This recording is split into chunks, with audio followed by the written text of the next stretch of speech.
Good evening. Tonight's story is called The Underwater City, so snuggle up under the blankets and prepare for a wonderful night of sleep. And once you're all settled in, close your eyes. The city of Creeman Tower and Empire State Building weren't visible. He wanted to go to all 32 cities to see how they compared to the underwater versions he knew from his apartment.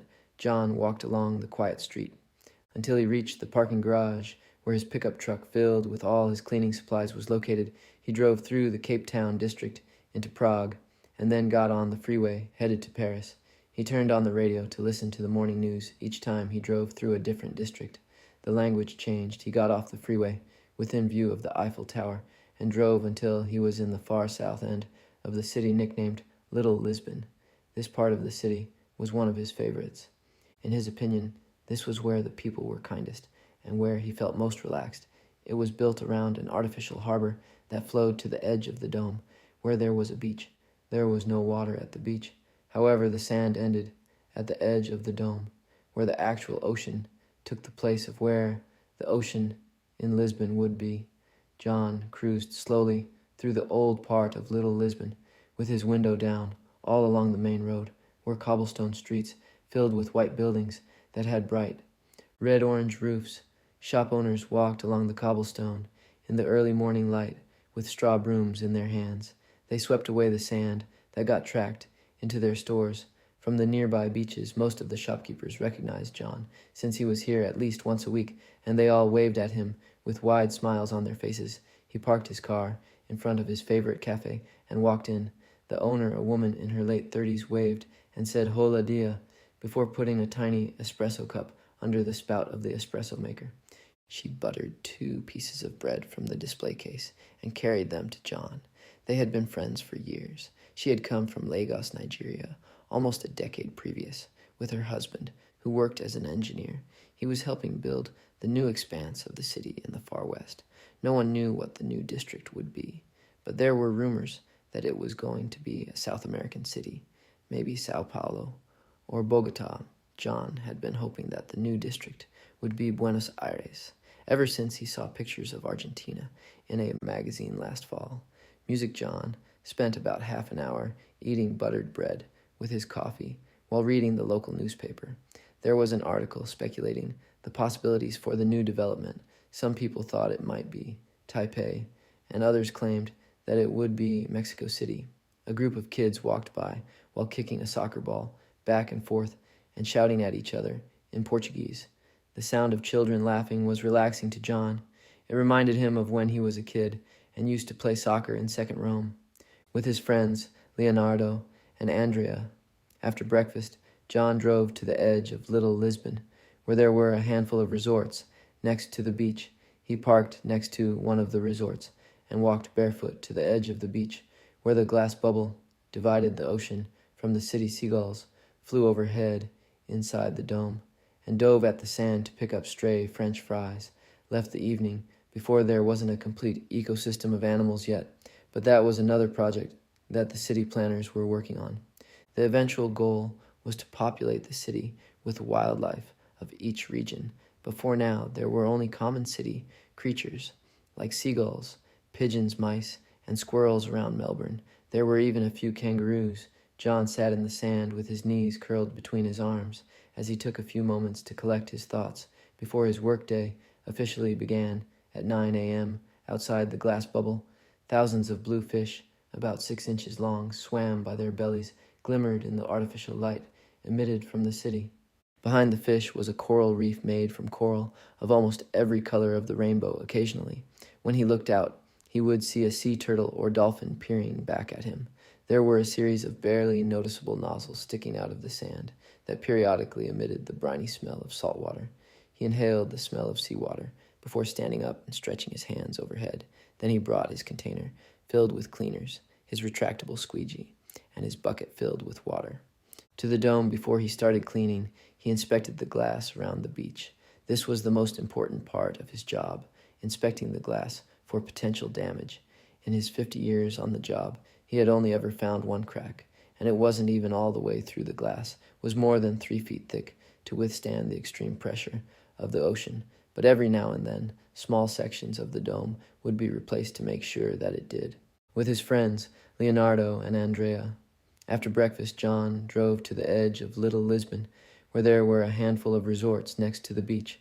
He parked next to one of the resorts and walked barefoot to the edge of the beach, where the glass bubble divided the ocean from the city. Seagulls flew overhead inside the dome and dove at the sand to pick up stray French fries, left the evening before there wasn't a complete ecosystem of animals yet.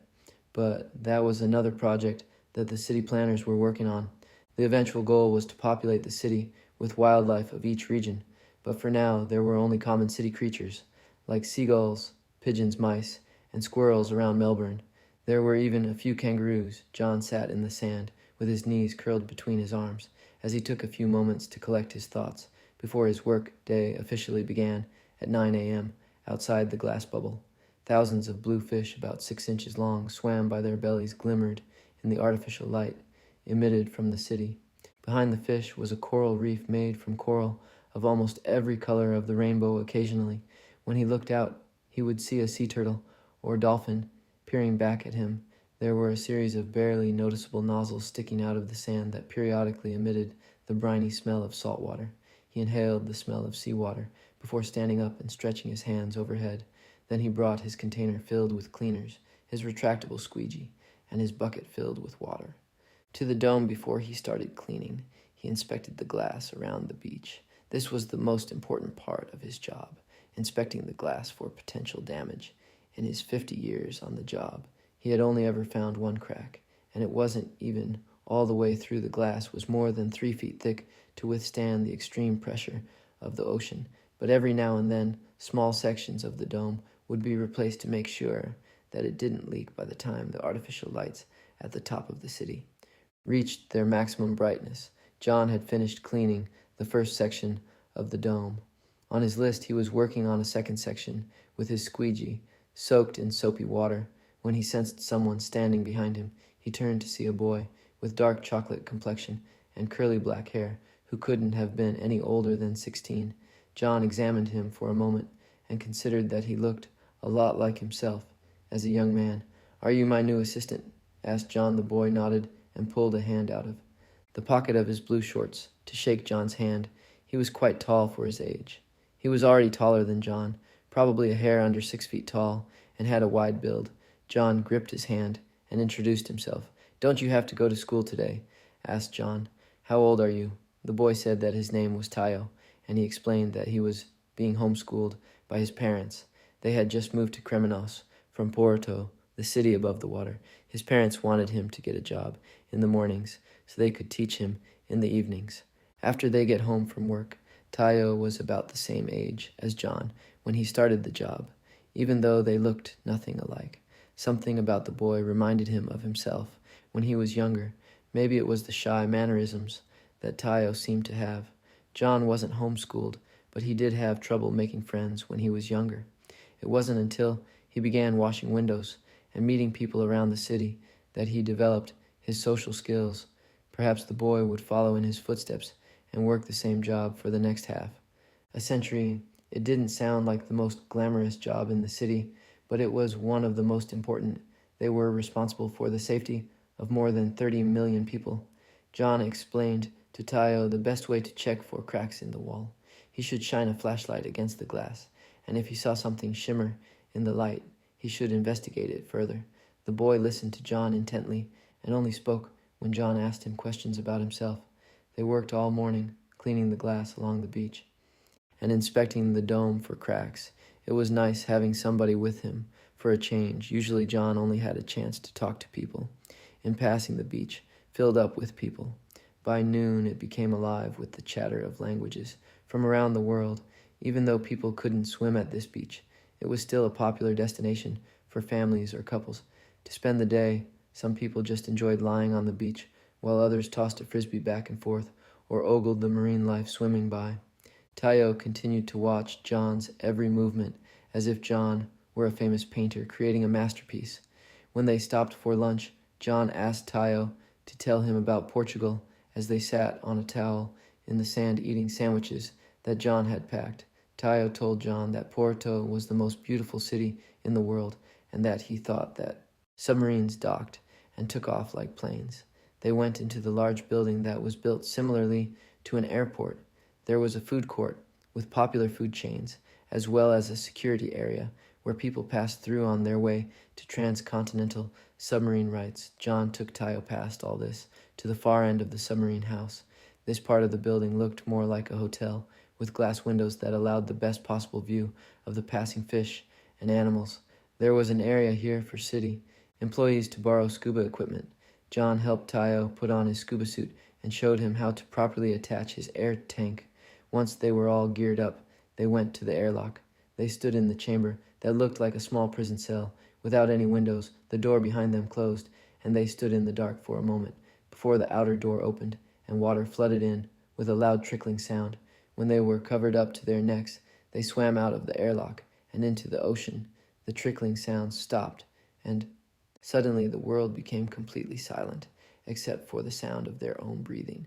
The gentle current pulled them toward a school of fish that scattered when they got too close. Some of the fish brushed against John's arms and legs before the fish swam frantically away. John and Tayo swam along the edge of the city until they reached a spot between New York and Little Lisbon that was covered in algae. John gently scrubbed away the algae with his squeegee before they continued on to the spot. Where they had spotted the octopus earlier, John handed Tayo the squeegee to wipe the glass and let himself relax into the weightlessness of the ocean. Going outside of the city was always John's favorite part of the job. He felt like an astronaut, as if he were completely isolated from the world and was the last human on Earth. He watched the sea life swim by as Tayo finished cleaning the glass. Music. A school of glowing fish passed by them. The fish were a mix of neon pink, green, yellow, and purple. Each fish was so thin that when they faced John, they almost completely disappeared, even though there were hundreds of them. Music. A squid lazily passed by, swimming through the water with its tentacles dancing beneath itself. Before landing on the glass to rest, John brushed it with his hand and it swam off on its way again. John and Tayo couldn't communicate verbally, so John pointed to the coral reef surrounding the entire side of the city. The coral grew along the seafloor in a rainbow of colors, ranging from deep red to light green. Various fish and sea critters hid in the coral and the plants growing on top of it. Strands of seaweed gently flapped in the water. Tiny fish, smaller than a finger, darted between the strands. As larger fish eyed them from above, John stopped to admire a pink sea anemone filtering water from a rock on the ocean floor.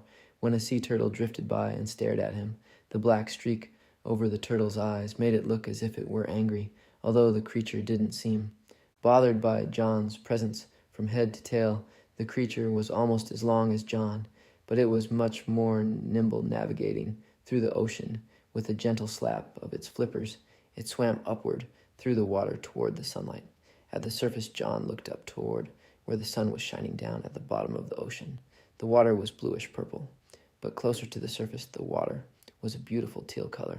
A school of thousands of fish swam by the sunlight, temporarily darkening the ocean before disappearing further into the endless waters. For a moment, the ocean seemed empty. And then out of the blue, a curious-looking fish appeared, its back of bright yellow and its front of a bright fuchsia. It looked as if it had been created from two fish sewn together. Casually, the solitary fish swam by the two divers. Not far away, two dolphins were swimming around the reef. John looked at Tayo, even with the diving mask over his mouth. It was clear that Tayo was smiling widely as he watched this magical marine scene. One of the dolphins came near them, gently bumped its nose against John's leg. The gentle nudge became insistent and almost urgent, as if the dolphin thought John was drowning and was now pushing him toward the surface of the water. John smiled and followed the dolphin to the surface of the water. He broke out to the surface with his head and gazed around. It had been years since he had last gone. Above water, they were more than 300 miles from the nearest piece of land, so there wasn't much to see. As wailing seagulls flew over John's head, the only shape that broke the wavy surface of the water was a cargo ship, far off in the distance, leaving in its trails a stream of smoke. John dove back underwater and found Tayo swimming along the coral reef as he watched the thousands of fish in the area go by. A handful of other divers in the area were also exploring the reef. One of them gave John a thumbs up as he swam by. John beckoned The rest of the inner circle was made up of Berlin, Montreal, Stockholm, and Chicago, where John had lived his entire life. Tayo gave John a pat on the shoulder and then gave him a thumbs up. John returned the thumbs up with a nod. Whenever he needed a break from his city life, John came here to watch the city. Even though he had never traveled, he felt like he had visited the entire world. It wasn't just the sights of the buildings that gave him that worldly feeling. It was knowing that people from all over the world were able to come together to create this city. Even when John was in high school and working as a glass cleaner, part-time, he would hear languages from every corner of the globe. Even if he closed his eyes and plugged his ears, he could probably navigate the city by the scent of the different foods cooking. When he walked by Montreal, he would smell the meaty scent of gravy poured over warm French fries and cheese in Prague. He would smell the vinegary smell of sauerkraut along with roasted pork and dumplings. It was impossible to mistake Paris with any other part of the city because of the buttery aroma of croissants and the smell of freshly made baguettes. Stockholm was recognizable by the smell of meatballs covered in a sweet glaze in New Delhi. There was the musky and distinct smell of a mixture of curry spices. In Seoul, the smells were of garlic and gochu, peppers so strong that you could almost taste the fermented kimchi. From the streets in New York, you would get a mixture of scents, but the smell of freshly baked apple pie was what he remembered most. Finally, John and Tayo swam back to the airlock. They removed their scuba suits and re-entered the city. You finally had a chance to see how beautiful the city can be, said John. What do you think about it now? Tayo laughed and told John that he was right. It may well be the most beautiful city in the world. He told John that he wanted to explore every one of the 32 districts of Kremenos, and that he would visit a different one every week. John smiled and nodded. Yes, there was something familiar about the boy's enthusiasm. It wouldn't be long before he started picking up the local languages and becoming a regular at cafes across the city. Tayo shook John's hand before running off toward the beach where they had first met. The artificial sunlight was dimming and turning yellow-orange to replicate the sunset. John climbed into his pickup truck and drove through Manhattan until he made it to the London district. He paid for a ticket for the London Eye and rode the Ferris wheel to the top so he could see the now. Sunset glow across the city. The light spread across Kremenos, at once bathing the entire city in a dreamy hue. When he retired and Tayo took over for him, he thought he would buy a ticket to ride the real London Eye. Of course, nowhere in the world was as beautiful as Kremenos, but he still wanted to see a real sunset. Just like Tayo wanted to visit all 32 sections of the city, John had the urge to visit every one of the cities that he had visited here in Kremenos. Maybe someday he will get to see them all for himself. On this note, our story ends. Good night and sweet dreams.